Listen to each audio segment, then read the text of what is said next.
Tampok ang mayamang kultura ng mga taga Mindanao sa Float Parade na bahagi ng Kadayawan Festival 2026.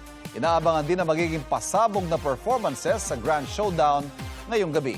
At mula sa Davao City nakatutok live, si Jandy Esteban ng GMA Regional TV. Jandy.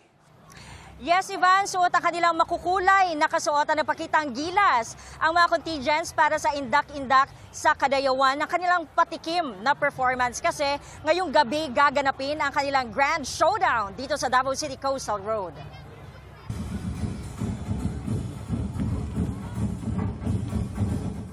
Nakakaaliw na hampas sa tambol at indayog ng mga katutubong musika ang umalingaw-ngaw sa Davao City sa pagparada ng makukulay na float sa Floral Float Parade o Pamulak sa Kadayawan 2026.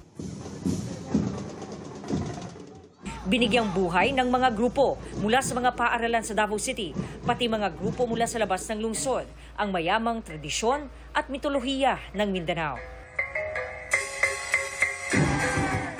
Patikim pa lang yan sa Grand Showdown mamaya sa mas malawak na venue sa Coastal Road.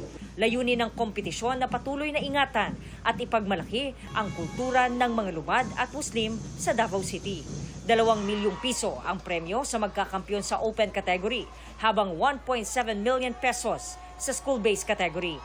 Mahigpit ding ipinatupad ang seguridad upang matiyak ang kaligtasan ng mga turista.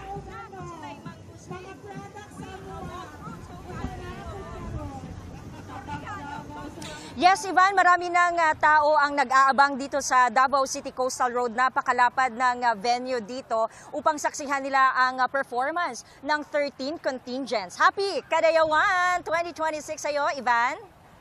Happy Kadayawan! Daghang salamat, Jandy Esteban ng GMA Regional TV.